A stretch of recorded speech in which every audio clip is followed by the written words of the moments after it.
A opinião dos nossos convidados é de inteira responsabilidade deles e não corresponde necessariamente à linha editorial da Brasil Central. Olá para você que nos acompanha, muito obrigado pelo carinho dessa audiência extraordinária que cresce a cada dia. Cresce porque você participa por meio do nosso WhatsApp que tá bombando, 6299-311-5327. Participe conosco nesse início de programa e até o final nós vamos dar voz e vez a você. E também pelo YouTube da TV Brasil Central que tá bombando. A nossa meta é chegarmos até o final do ano com pelo menos 400 mil inscritos. E para isso é muito fácil, basta você se inscrever, dê o joinha, é de graça, acione as notificações e tenha acesso a um conteúdo de muita qualidade. Temos muitos destaques no programa de hoje. Querosene de aviação mais caro e anúncio de um possível reajuste no preço de combustíveis ainda este ano. A promessa de Lula fracassou? Lutar para abrasileirar os preços dos combustíveis é um compromisso do PT. Este é o tema da nossa pergunta do dia. Senadores decidem não votar projeto da mini-reforma eleitoral aprovado pela Câmara a tempo das novas regras valerem para as eleições do ano que vem. Senado aprova projeto de lei que proíbe cobrança de contribuições sem autorização dos trabalhadores. E ainda, relatório final da CPMI do 8 de janeiro deve ser votado ainda este mês.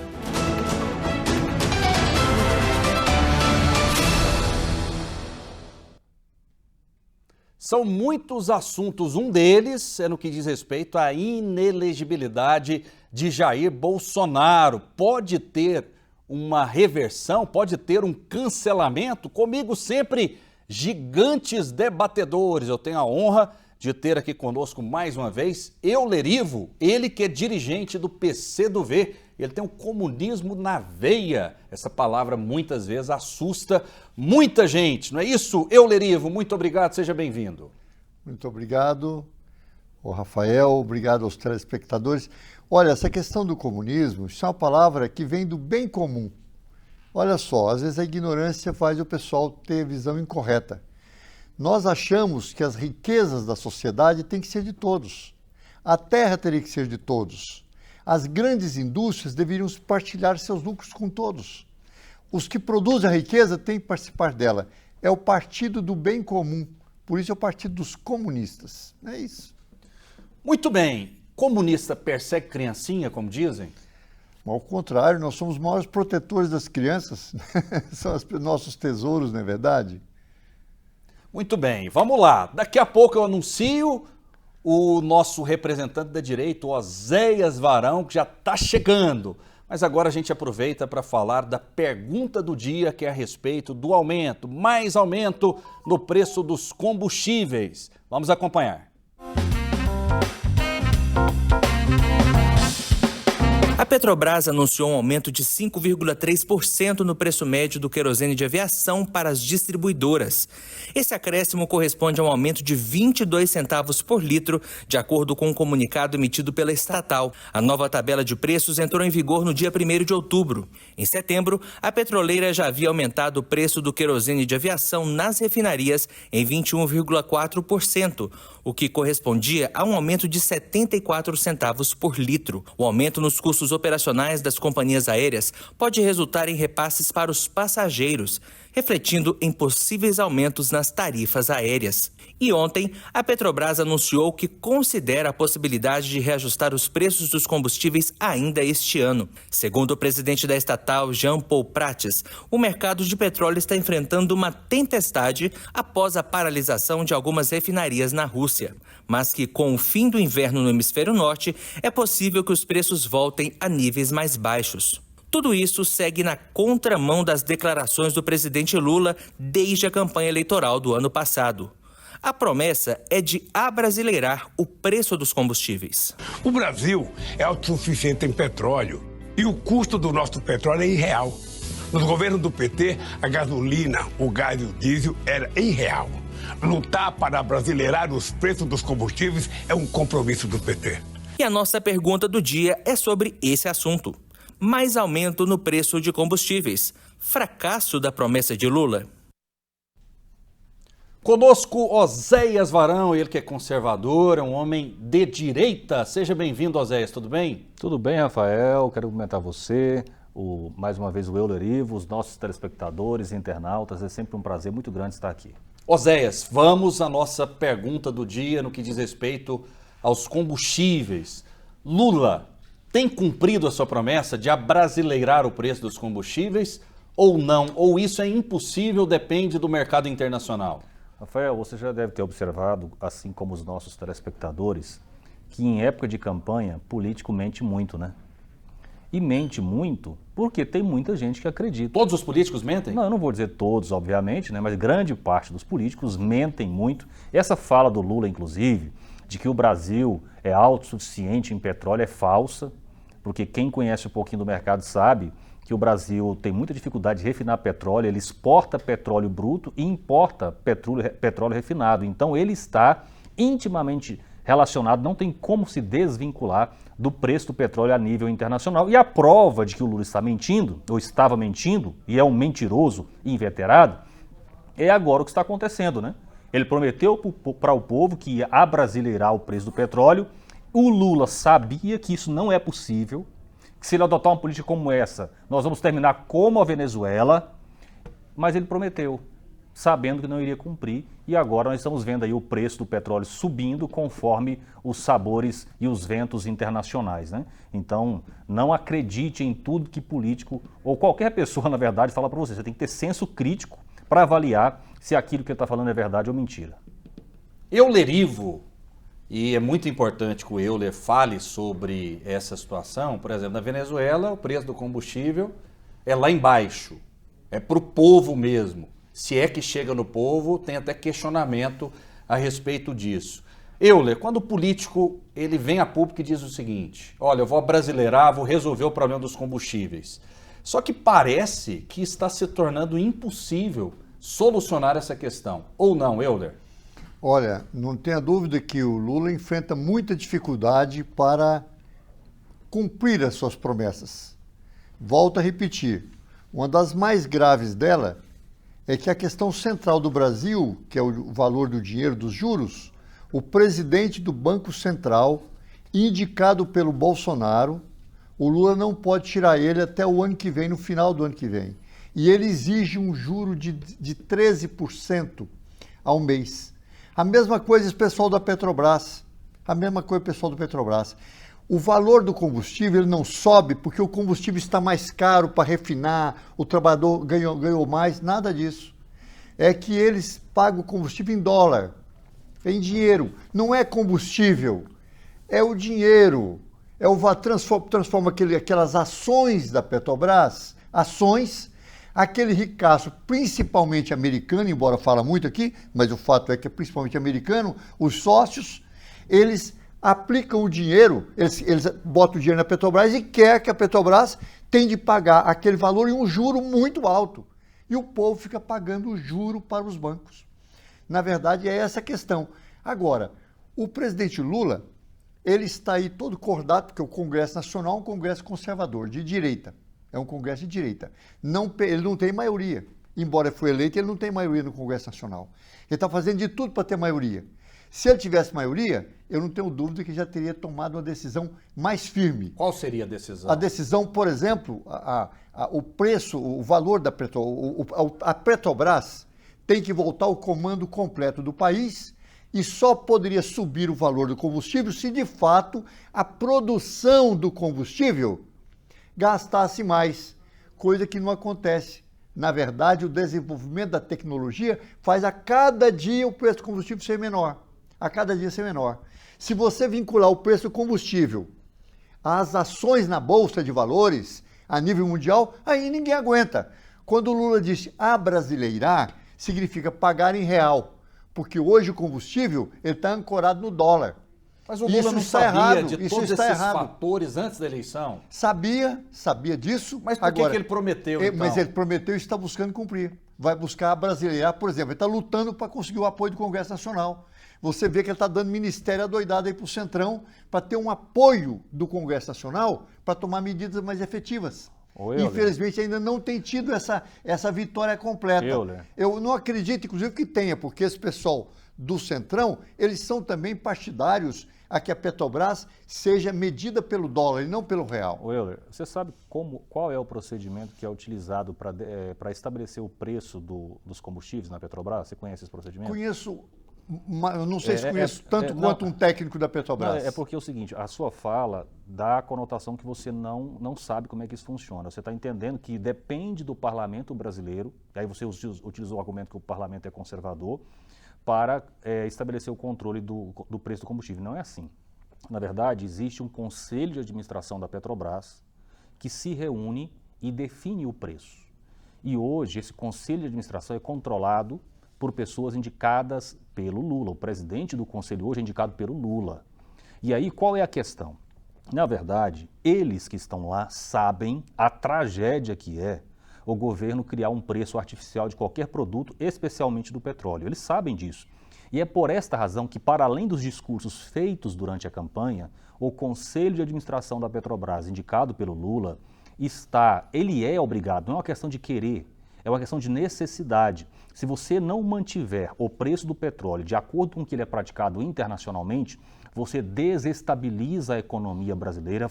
Exemplo claro, recentemente agora, Rafael, o governo Lula tentou controlar o preço do diesel. Agora, nesse momento. E aí, o que aconteceu com o diesel no Brasil? Começou a faltar. E quando começa a faltar, o que acontece com o preço? O preço sobe. Então, esse tipo de raciocínio que a esquerda usa para querer controlar preços não funciona.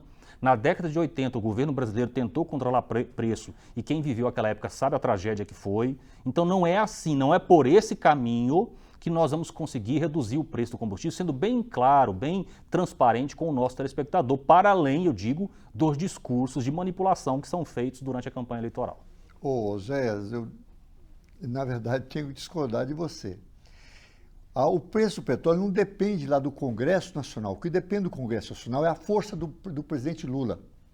Porque se o Lula tiver a força que ele precisa ter, que o Congresso não vai permitir, ele intervém na Petrobras. Se for necessário, pratica dois preços. O preço interno e o preço externo. O Brasil é autossuficiente em petróleo? Na produção de petróleo? É. Não é no refino. Mas precisa de mais refinarias. O governo do Bolsonaro vendeu as nossas refinarias para o estrangeiro. Foi um governo criminoso. Vendeu nossas refinarias. E o Brasil perdeu capacidade de refino de petróleo. O governo, na verdade, devia que estatizar novamente. Tem que ter uma medida firme do governo para intervir. O petróleo não pode ficar na mão dos banqueiros, desse pessoal que joga na Bolsa de Valores, medido em dólar. Por que o diesel faltou? Porque a distribuição do diesel está na mão de empresas particulares, privadas, várias empresas privadas. A distribuição do petróleo no Brasil, botar na empresa privada, privatizar a distribuição. Tem que estatizar não só a produção, o refino e a distribuição. Tem que ser completamente estatal. Aí resolve o problema.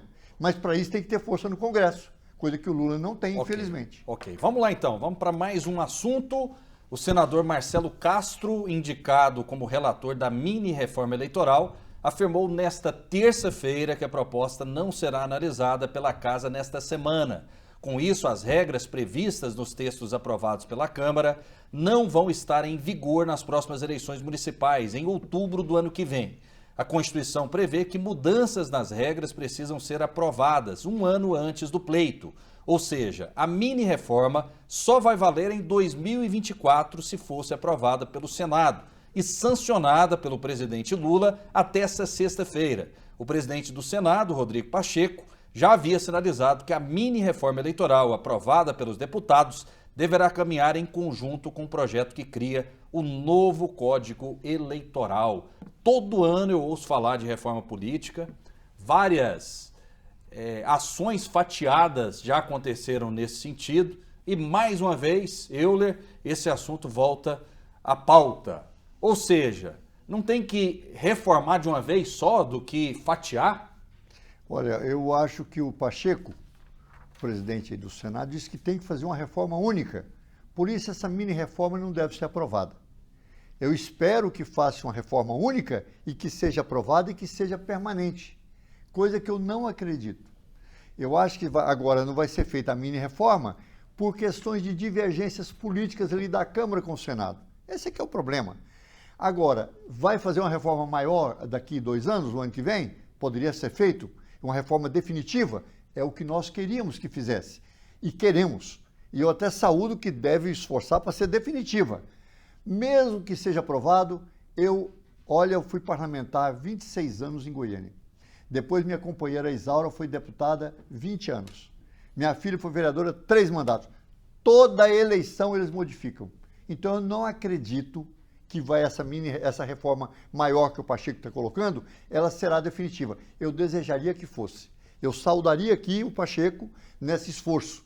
Mas eu acredito que, embora agora não está sendo aprovada, vai ser aprovada depois, eu tenho certeza que depois vocês ouvirão e verão que continuará a mudança no Brasil. O Brasil que é o casuísmo. Conforme o andar da carruagem, eles vão mudando a legislação. É um absurdo o Brasil. Osés Varão. Rafael, vamos lá, né? Quais são as circunstâncias, na verdade, que suscitam esses debates em torno da reforma política eleitoral? Parte dos problemas tem a ver com políticos querendo fugir das penalidades que são estabelecidas nas leis, então, periodicamente, eles arrumam um jeito de liberar todo mundo das multas, das penalidades pelos crimes cometidos, pelas infrações. Então, essa é uma dimensão do assunto, né? A outra dimensão tem a ver com a forma com a qual o processo político eleitoral tem sido estruturado no Brasil nos últimos anos, principalmente a partir de um viés esquerdista lacrador. O que eu quero dizer com isso? Você já deve ter ouvido falar a esquerda defendendo, por exemplo, cotas para mulheres nos partidos políticos nas eleições, né? E aí a esquerda vem aqui e diz assim para você, olha, nós somos defensores das mulheres, as mulheres têm que participar mais da política, mulheres votem em nós dependemos de vocês, não é assim que a esquerda faz? Aí eles criam uma solução para aumentar a participação das mulheres na política. Esse assunto, inclusive, está sendo discutido nessa reforma. E qual é a consequência disso? Esse discurso que a esquerda faz, como grande parte dos discursos que eles fazem, é um discurso lacrador, falso, hipócrita, fariseu. Por quê? Rafael, para uma pessoa ganhar uma eleição, ela precisa ter capacidade de mobilização e liderança política. Ninguém ganha uma eleição, mesmo tendo dinheiro, às vezes, a pessoa perde a eleição tendo dinheiro, se ele não tiver capacidade de liderança e mobilização. Concorda comigo? Aí o que eles fizeram? Para aumentar a capacidade de participação das mulheres na política, eles criaram uma cota de vagas e uma cota de recursos financeiros. E eu já fiz esse desafio num debate numa rádio e vou fazer aqui novamente, para você ver a gravidade do que a esquerda faz com as mulheres. Enganam. Mulheres, eu quero desafiar vocês. Encontre uma mulher, não é em Goiânia, não é em Goiás e não é no Brasil. Aliás, é no Brasil. Encontre uma mulher que tenha sido incluída como candidata nos partidos por causa das cotas e tenha ganhado a eleição. Uma! Estão enganando vocês, mulheres. Não existe. Mulheres, sabe para que servem as mulheres que são incluídas nos partidos para cumprir cotas? Sabe para que elas servem? Para somar votos para eleger homens, porque essa é a função delas, viu? Estão enganando você. Mulheres incluídas em partidos para preencher cotas servem para somar votos para eleger homens. E a segunda função, que é mais grave ainda, Rafael, é que tem político que coloca mulheres nesses partidos para preencher a cota só para servir de laranja para ele. E aí o político pega o dinheiro que vai para a candidatura daquela mulher e usa na campanha dele. Só essas duas funções e não tem, repito, parece um negócio meio chocante de dizer, mas eu quero desafiar. Ache no Brasil, uma mulher que tenha sido incluída como candidata por causa das cotas e tenha sido eleita. Aqui em Goiânia não tem, em Goiás não tem e no Brasil não tem. Vamos lá, vamos com mais um assunto ou você quer ainda falar sobre essa questão? Sobre isso?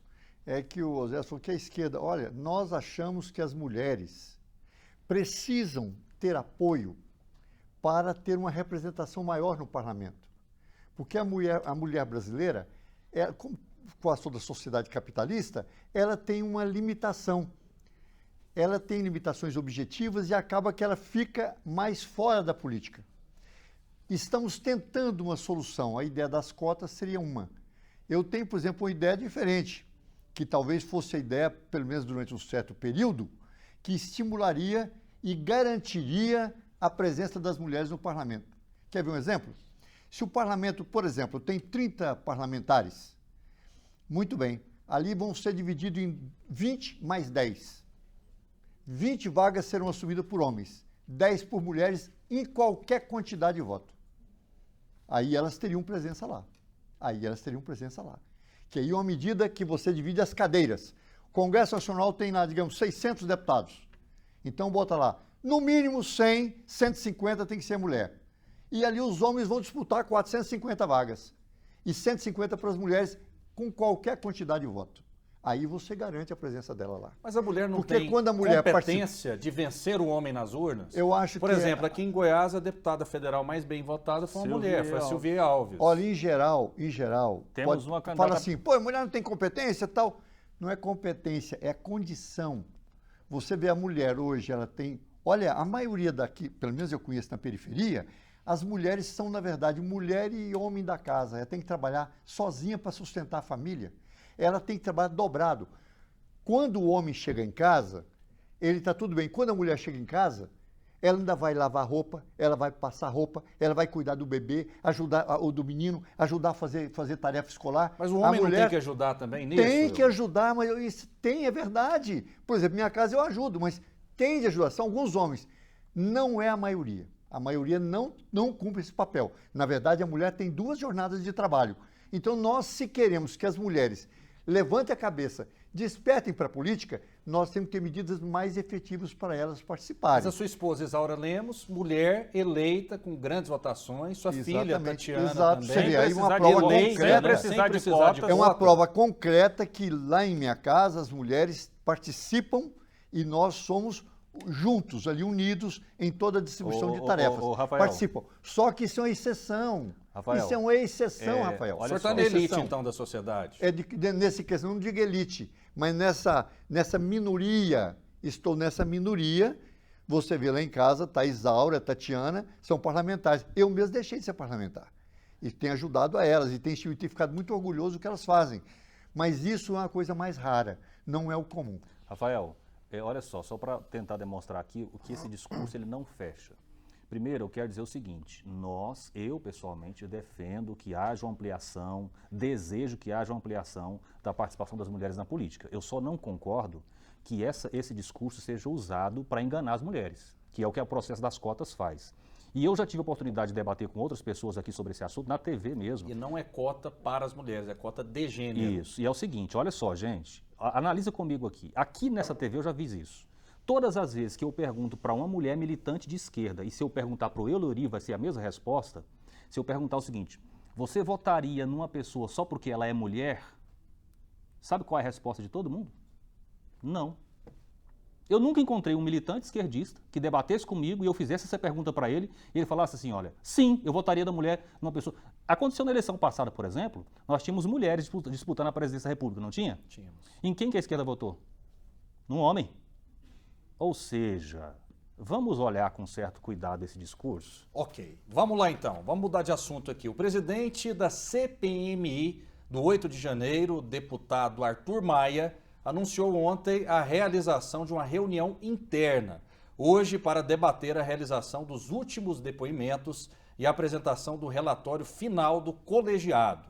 Aliados do governo pressionam para a marcação do depoimento do ex-ministro da Defesa da Casa Civil, General Braga Neto, que já teve convocação aprovada pela CPI. Governistas negociam para ouvir o militar amanhã.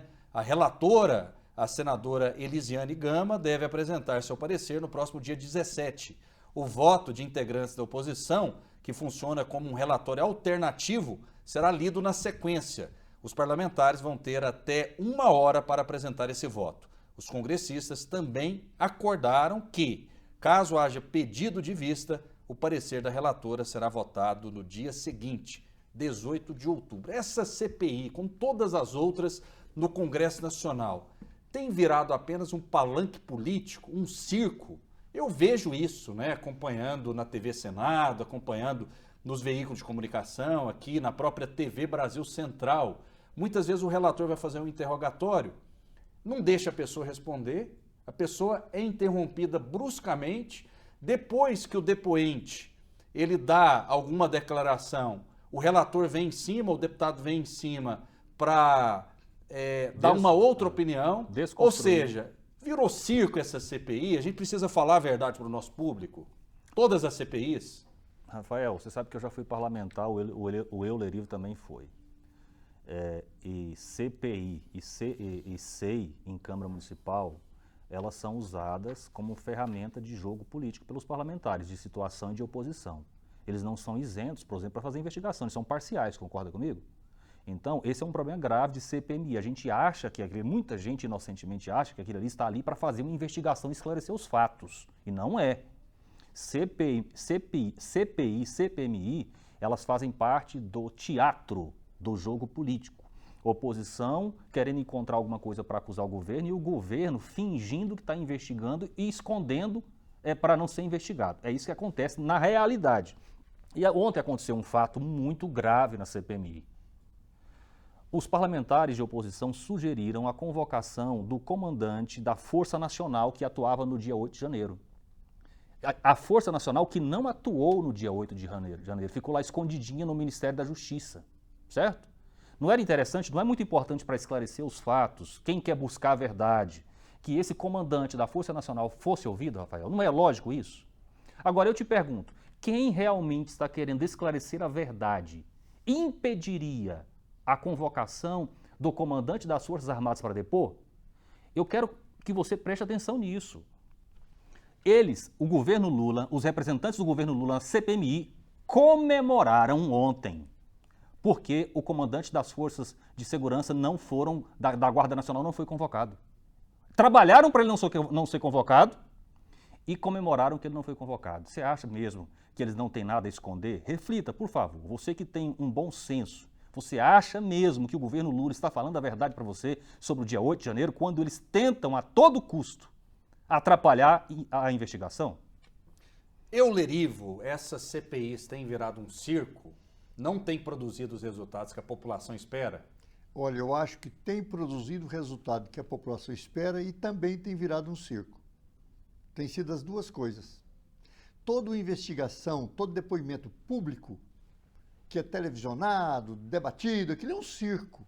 É um Big Brother, não é? É um circo. Agora, não deixa de levantar elementos importantes que fazem parte, vai esclarecer muitos fatos. Então, existem as duas coisas. O próprio Osés levantou a CPMI, quer dizer, o governo finge, a oposição utiliza, isso existe. Isso existe em toda a CPMI, toda SEI, toda a CPMI. Agora, ela investiga. Agora, também é um circo. São as duas coisas. E eu até concordo com ele nesse ponto, viu?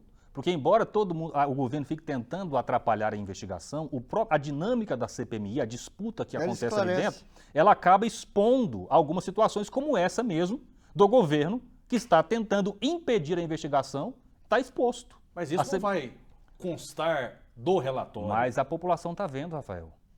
Eu acho que isso é fundamental. A população está vendo que o governo Lula está tentando impedir as investigações acerca do dia 8 de janeiro, e isso, obviamente, não está acontecendo por acaso. Tá, e volta ao assunto aqui, eu vou passar a bola para você, Euler, a questão das imagens que foram apagadas ou sumiram. Nós estamos em 2023, já 4 de outubro de 2023, com toda a tecnologia disponível, né? Não seria muito fácil para o Ministério, para o Flávio Dino, fazer um backup dessas imagens? Afinal de contas, isso diz respeito a um fato marcante na vida do país. Ou o governo foi incompetente ao extremo de não guardar essas imagens, Euler? Olha, veja só, nós estamos na televisão fazendo Big Brother, não é? Fazendo um circo. A televisão também é um circo, não é verdade? Eu não conheço os detalhes de fita que foi gravada, não foi apresentada, eu não conheço detalhes, não posso julgar assim. Agora, é claro, a tecnologia hoje permite, você grava, tem cópia sim, isso tem cópia sim. Se quiser apresentar, for necessidade, com certeza qualquer imagem ela virá a público. A própria CPMI hoje, está lá, uma série de informações foram esclarecidas, não é? Esse pessoal golpista aí do dia 8 de janeiro, está claro que tentaram dar o golpe lá, não é verdade? E não conseguiram, felizmente não conseguiram. Então essa luta contra o golpe, para valer o direito do voto, é importante. Você vê, depois da eleição, o Bolsonaro foi lá articular com as Forças Armadas para derrubar o Lula, né? Para ver se prendia o Lula ainda. Então você vê que coisa absurda. Então é uma luta política. A CPMI Rafael, é uma luta Mas política. as imagens não iriam esclarecer justamente Pois isso? é, eu não sei as imagens que você levanta, o que você está referindo. Foi o Flávio Dino que admitiu, isso é fato jornalístico. Certo. Ele falou, ele admitiu que as imagens sumiram, que essas imagens não existem mais. Pois é, eu tenho a impressão que se acontecer, algum bolsonarista que controlava a máquina sumiu com elas. Se eu fosse ele, eu tentaria ver como recuperar essas imagens. Viraria caso de polícia, então. Claro, Rafael, eu tentaria recuperar. Rafael, o Euler vai ter que alinhar o discurso com o ministro da Defesa do Lula, tá? Não sei se você viu, o ministro da Defesa do Lula, essa semana agora, numa entrevista, acho que a Globo News, ele disse o seguinte, olha, essa história de golpe não existe. Aquelas pessoas que foram lá eram pessoas simples, pessoas que não tinham nenhuma retaguarda, nenhuma força armada por trás, certo? Que jamais teriam condição de dar o golpe. Isso é narrativo. Foi mais ou menos isso que o ministro da Defesa do Lula disse há poucos dias atrás. E quando você diz que a CPMI está descobrindo que realmente houve uma tentativa de golpe, Euler, acho que você não está assistindo a CPMI. Para quem assiste a CPMI, está percebendo o contrário. Não houve tentativa de golpe, nunca houve. Os depoimentos, tudo que está sendo levantado lá deixa isso muito claro. É por essa razão, a suspeita que nós temos, Rafael, é o seguinte. O governo federal, o governo Lula, precisava de um fato para adquirir legitimidade para perseguir os seus opositores. Então, eles deixaram a invasão acontecer. Com a invasão acontecendo, o Brasil inteiro se uniu em torno do governo Lula em defesa da democracia. Vários governadores foram para Brasília para prestar solidariedade ao Lula, que era o que ele precisava para perseguir opositores. Quem ganhou com aqueles eventos do dia 8 de janeiro foi só o governo Lula.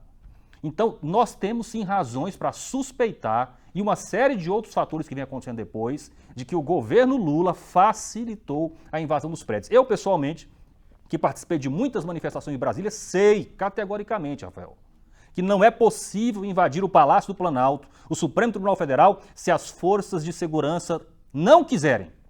Eu já participei lá e vi. A segurança que se monta em torno daqueles palácios, quando eles querem, é impossível invadir. E não foi isso que aconteceu. Um grupinho pequeno de pessoas, de 500 pessoas, invadiu tranquilamente. Portanto, nós temos que ter algum tipo de suspeita em relação ao comportamento do governo federal quando dessa situação. Mas, Zé, veja só, se você disse, eles deixaram a invasão acontecer.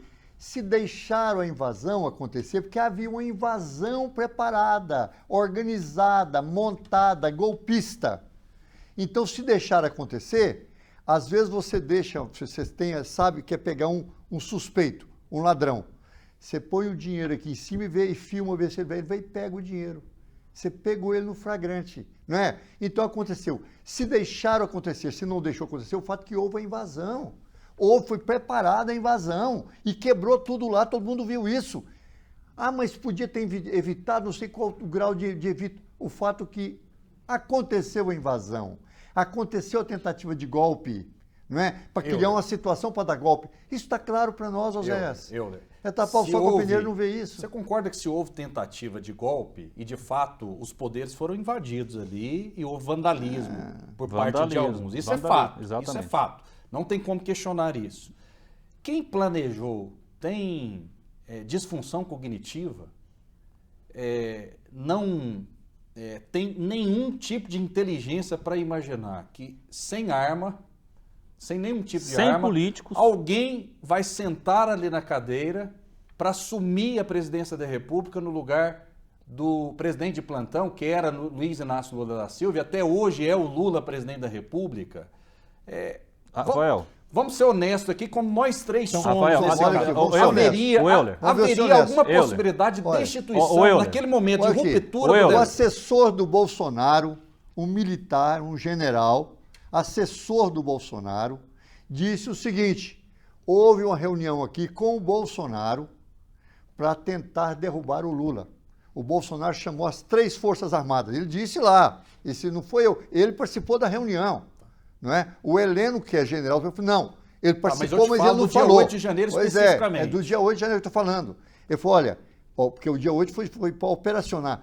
O Bolsonaro reuniu com a Marinha, a Aeronáutica e o Exército. O que aconteceu na reunião? Para pedir apoio para dar o golpe. O golpe é prender o Lula, depois das eleições. O que ele disse que aconteceu? O ministro da Marinha disse assim, estou com você, Bolsonaro, pode contar comigo que a Marinha vai participar Vamos desse fazer golpe. o seguinte, deixa eu fazer um raciocínio A forma que aqui. ele falou, o que ele falou, a palavra dele, não é essa palavra, mas ele foi o que ele falou, ele concordou com o Bolsonaro. Vamos lá então. O ministro da Aeronáutica ficou calado. E o ministro do Exército falou, ó, presidente, se o senhor continuar assim, eu mando ele prender. Eu sou obrigado a dar ordem de prisão para você.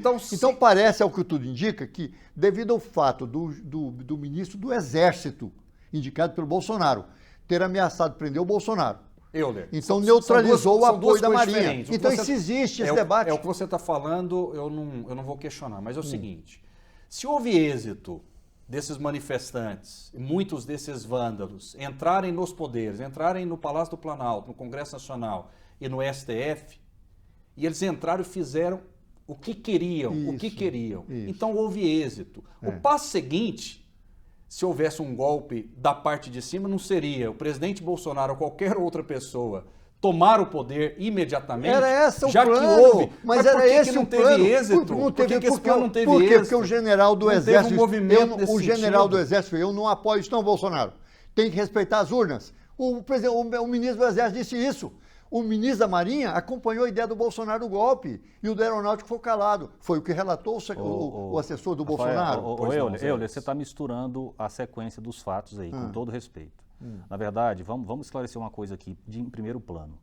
Você que está nos assistindo, você conhece algum político, algum influenciador relevante da direita no Brasil que tenha apoiado o quebra-quebra e o que ele chama de golpe lá no Palácio e no Supremo Tribunal Federal e no Congresso? Alguém que tenha defendido, como eles fazem com os quebra-quebra da esquerda. Quando tem quebra-quebra da esquerda, aparece um monte de político de esquerda justificando, explicando. Eu pergunto a você conhece um político, influenciador de direita, que tenha apoiado o quebra-quebra? De mim, inclusive, você já ouviu várias vezes aqui. Nós defendemos que as pessoas que participaram do vandalismo respondam, independente de quem seja, criminalmente. Que tipo de golpe é esse? Que todos os principais influenciadores e políticos de direita combatem os golpistas, os que fizeram vândalo. Tem algo de errado nessa história. E aí eu vou contar agora, completar o meu raciocínio, mostrando o que o Euler Oliva acabou de fazer aqui. Rafael, essa questão do artigo 142 da Constituição Federal, isso é uma discussão jurídica que aconteceu de forma transparente no Brasil inteiro, nos veículos de comunicação, na internet e no Congresso. Essa discussão do artigo 142 foi discutida em todos esses níveis ou não? Foi. Quando o presidente Bolsonaro, logo depois das eleições, não foi no dia 8 de janeiro, quando o presidente Bolsonaro, segundo relatos, reuniu a cúpula das forças de segurança do Brasil para conversar sobre esse assunto, eu acredito, que eu não participei, eu ouvi apenas alguns relatos, mas eu acredito que o presidente estava discutindo com esses homens se era viável a aplicação do artigo 142, segundo o entendimento, inclusive, de alguns juristas. O Ives Gandra Martins. O que seria um erro também, né, Não, eu não vou entrar nesse mérito, porque na minha visão não é esse o caminho. Agora, o que eu estou querendo dizer é o seguinte, houve uma discussão ou não? Essa discussão foi transparente ou não? O que o presidente, acredito, pode ter feito é sentado com as pessoas para analisar a viabilidade jurídica daquilo. A conclusão final foi, não há viabilidade jurídica. Não houve nada. Aborta o plano, então. É que não houve nada. Eles estão caçando, como diz aqui em Goiás mesmo, caçando chifre em cabeça de égua, tentando encontrar uma forma de criminalizar um presidente que não cometeu crime. Mas a direita não foi completamente juvenil ao invadir os poderes? Não, aquilo não é a direita, vamos deixar isso bem claro. Nós tínhamos 10 mil manifestantes na praça naquele dia, 500 pessoas invadiram e a grande maioria tentou impedir a invasão. Ou eu tô ficando doido? Você talvez esteja ficando né? doido. Você que está me ouvindo, vocês não viram o vídeo? Olha aqui, Zé, veja só o que você está falando. Que o Bolsonaro perdeu a eleição. Perdeu a eleição. A maior força que tem, o eleitor votou no Lula. Está eleito o Lula. Ele vai reunir comandante do Exército para analisar a Constituição para ver se dá para tirar o Lula? Uai, quem ele é? Já teve a eleição, já ganhou o Lula. Por que ele vai reunir as Forças Armadas para analisar a possibilidade de golpe? Então, ele é o chefe golpista e o assessor dele falou, o Zé, o assessor dele falou, não foi eu que falou, não. O assessor dele, um general lá, todo fardado, falou lá, disse, olha, e o pai desse general é outro general também. Ele não queria falar nada não, porque ele estava querendo defender o Bolsonaro. Chegou um ponto que ele teve de falar. O Ele Bolsonaro falou, não houve teria uma que ter reunião, evitado essa situação houve a também, reunião Osés? dos 3 comandantes das Forças Armadas, o Bolsonaro foi lá e propôs o golpe. O ministro da Aeronáutica, da Marinha, concordou, o ministro da Aeronáutica ficou calado e o ministro do Exército falou, Bolsonaro, eu tenho que dar ordem de prisão para você desse jeito, porque já teve eleição. Então, graças a esse fato do Exército não ter apoiado o Bolsonaro no seu golpe, não teve golpe. Que se o Exército tivesse apoiado e a Aeronáutica apoiado, a Marinha já estava apoiando, Rafael, teria golpe no Brasil, Rafael, sim. Nós estamos discutindo aqui muito essa questão do artigo 142, eu quero lê-lo aqui, para o nosso telespectador. Porque o Euler e a esquerda chamam de tentativa de golpe a aplicação desse dispositivo. Eu vou ler aqui, olha só. As Forças Armadas constituídas pela Marinha, pelo Exército e pela Aeronáutica são instituições nacionais permanentes e regulares, organizadas com base na hierarquia e na disciplina, sob a autoridade suprema do Presidente da República e destinam-se à defesa da pátria, à garantia dos poderes constitucionais e por iniciativa de qualquer um destes, da lei e da ordem. Qual é a questão aqui que cabia discussão, Euler? Tribunal Superior Eleitoral e Supremo Tribunal Federal não cumpriram a lei durante as eleições, foram parciais, tomaram sucessivas decisões que beneficiavam o Lula em detrimento do Bolsonaro. O comportamento, inclusive o juiz lá, o atual presidente do Supremo, disse: nós vencemos o bolsonarismo. Eles rasgaram a Constituição. Por exemplo, pode chamar o Bolsonaro de genocida, mas não pode chamar o Lula de ladrão. Uma série, dezenas de decisões que foram tomadas contra a lei por ministros para prejudicar o Bolsonaro. Então, o que o dispositivo diz é o seguinte: quando um dos poderes descumpre a lei, por iniciativa de um dos outros, as Forças Armadas podem atuar para interromper o descumprimento da lei. Não é para aplicar golpe, não. Essa história de aplicar golpe é vocês que falam. Agora, o dispositivo constitucional está aqui. Agora, cabe mais, mas alguém pode dizer que não é bem isso e tal. Aí é uma discussão jurídica que precisa ser feita. Existem pessoas respeitadas que defendem que é possível, sim, e existem pessoas que não. Isso é golpe? Óbvio que não. Olha, Vamos mudar de assunto. Vamos, mas eu acho importante, porque o Oséias é um advogado e eu estou um pouco, em certo sentido, espantado com o Oséias. O Oséias está mostrando, para a minha opinião, que é um golpista. Que é um golpista. Houve eleição, elegeu Lula. Ele está argumentando o artigo 142, você está falando aí? Argumentando que, baseado nesse artigo, daria sim para ver como é que pode fazer, deixar de fazer. Que isso? Houve eleição, está eleito Lula. Não tem essa história de ver o que foi puxar, esticar. Aí é golpismo, Zé. Por favor, você tem que rever seus conceitos de advogado. Ver essa Constituição, esse artigo que está com você aí. Isso é grave. Pois é, mas o que você é um parlamentar, esse artigo, então tá. Então, na sua opinião, o que esse artigo quer dizer? Esse artigo, a cumprimento da Constituição foi feita a eleição. Foi feita a eleição, o povo votou no Lula. Olha aqui, em que situação... Olha só, você está dizendo que, independente da eleição, as Forças Armadas... Dias atrás aqui, Zé, a Força Armada foi retirada de fiscalizar a eleição. E eu falei, muito bem, você achou que não foi bom. Eu achei muito bem, porque as Forças Armadas, elas não são juízes. Não são juízes. Elas não podem julgar. Quem julga é a Constituição e há uma instituição, um órgão que é o Supremo Tribunal Federal. A pergunta que deve ser feita para o Oséias é o seguinte: Oséias, você citou o artigo da Constituição. Qual o artigo? 142? 142. Você acha que esse artigo deveria ser levado em consideração ou não? Rafael, você me fez uma pergunta interessante. Um artigo da Constituição Federal deve ser levado em consideração ou não? Caberia para a anulação da eleição? Rafael, aí esse é o ponto-chave do questionamento do Euler. Aí é o seguinte, qual que é a minha visão? A minha visão é que o Tribunal Superior Eleitoral começou lá atrás, inclusive alguém pergunta assim, por qual razão o Supremo Tribunal Federal e o Tribunal Superior Eleitoral trabalhou contra a aprovação do voto auditável? Por qual razão? Depois vieram as decisões deles.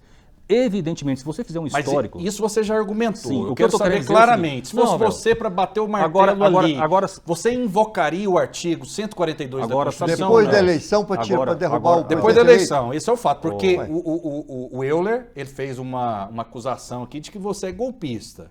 Então essa situação precisa ficar muito clara. Porque, você invocaria com todo esse artigo ou não? Rafael, veja bem. Da Constituição. Veja bem. Se a eleição no Brasil, se os condutores das eleições no Brasil agiram de maneira parcial, de maneira a privilegiar um dos lados, a pergunta tem que ser feita assim. Se quem conduziu a eleição de modo a privilegiar um dos lados, isso cabe questionamento ou não?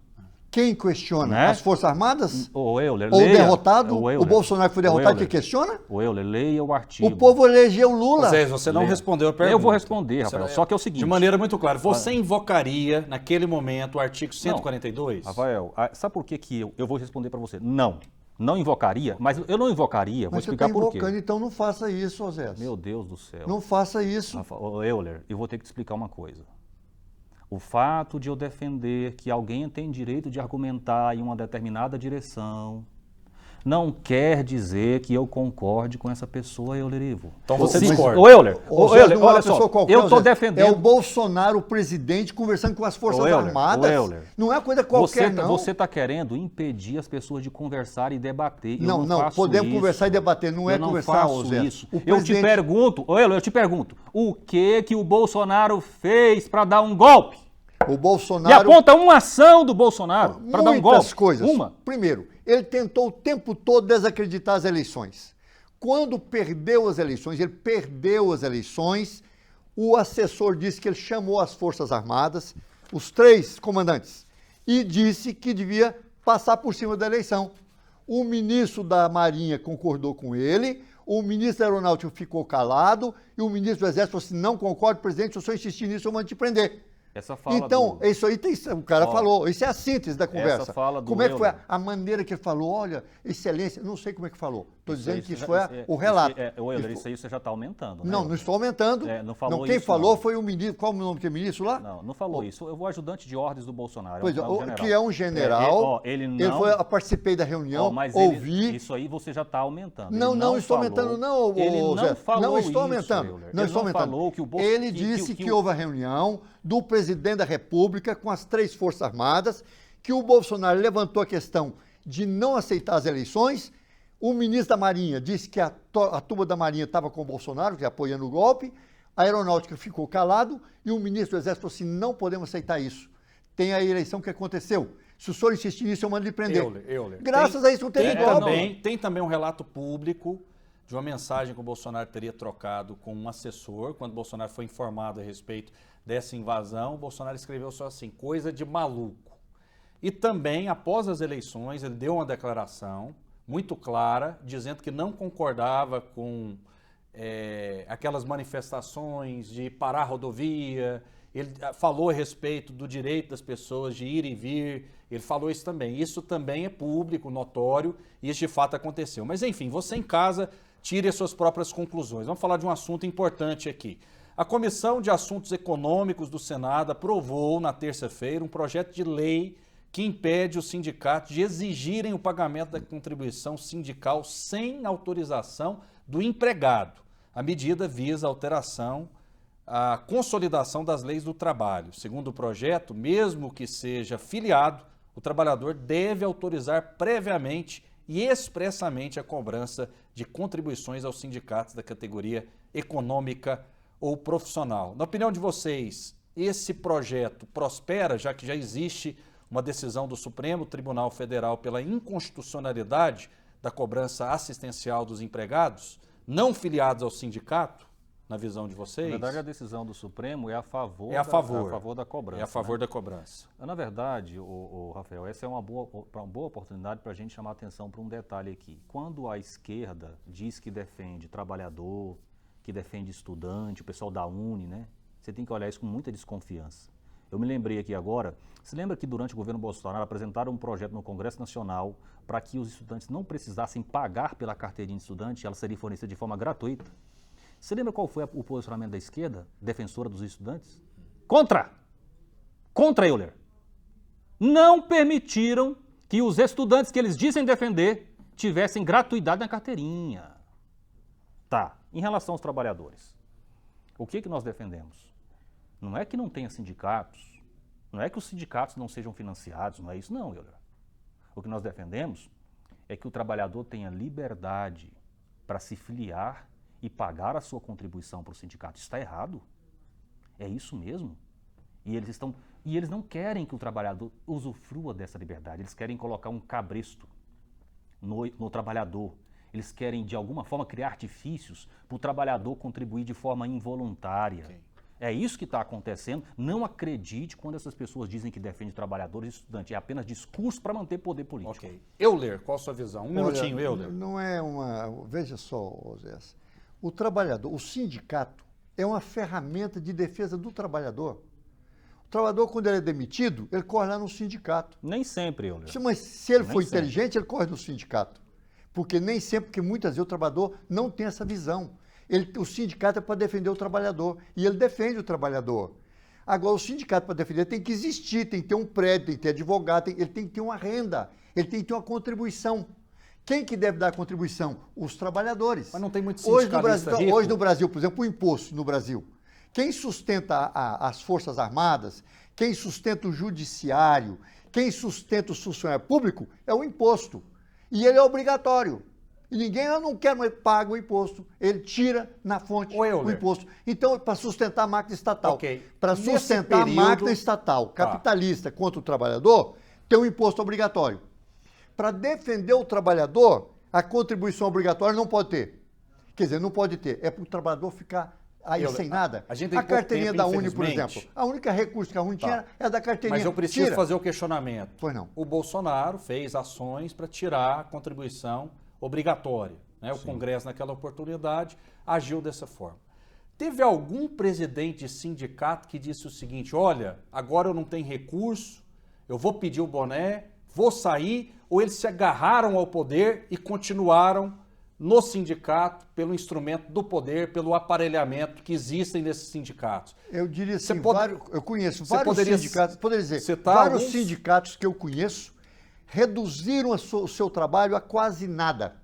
Mas o sindicato continuou como sindicato. Mas quem que largou o osso? Teve algum presidente que largou o osso? Olha, pode ter deixado, viu? Olha só, pode ter deixado, você quer dizer que o presidente do sindicato é agarrado para ele pessoalmente.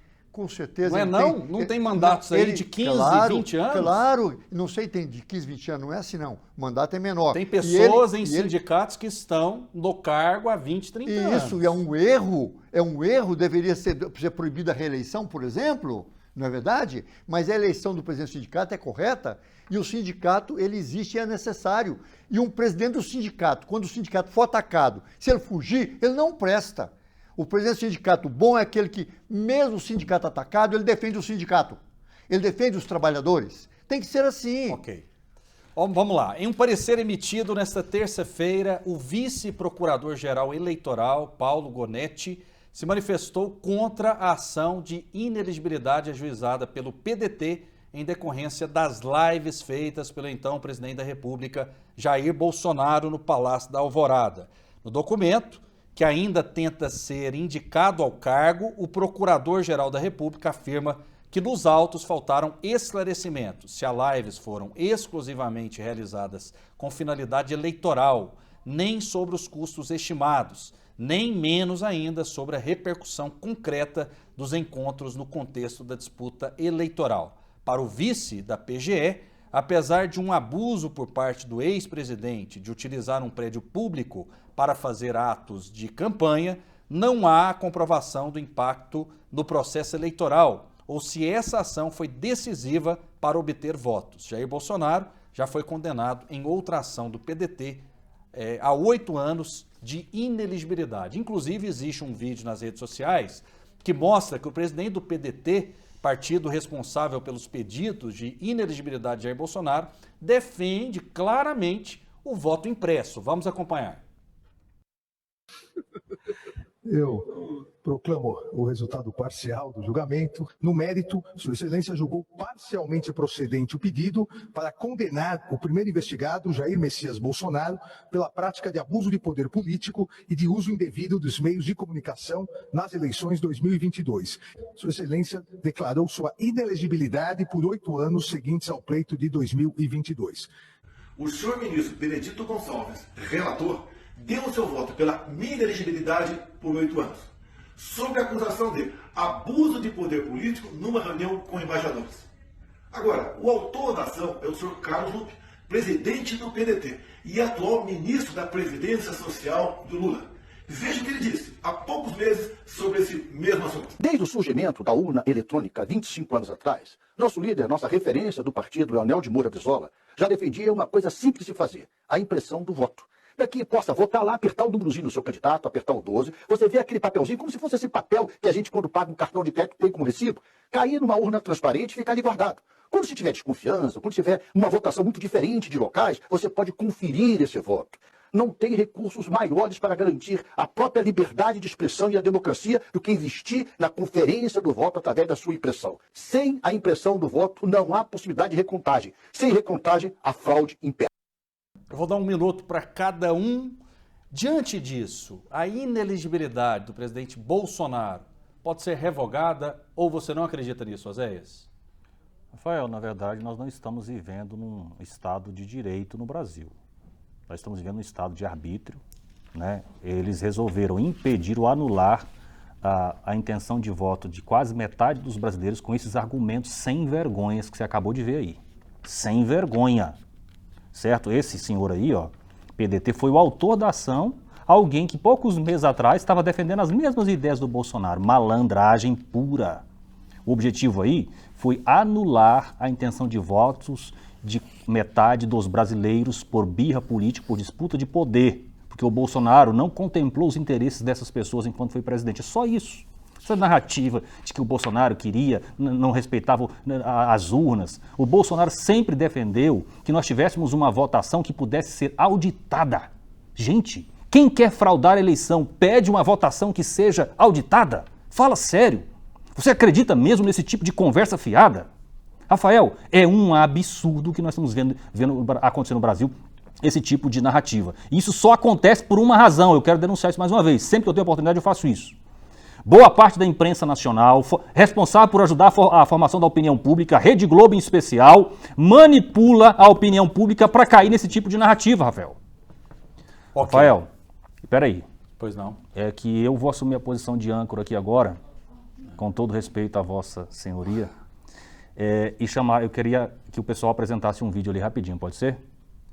Pois não, não tô sabendo. Feliz aniversário, parabéns pra você. Feliz aniversário, muitos anos de vida. Feliz aniversário, nesta data tão querida. Feliz aniversário, muitos anos de vida. Feliz aniversário.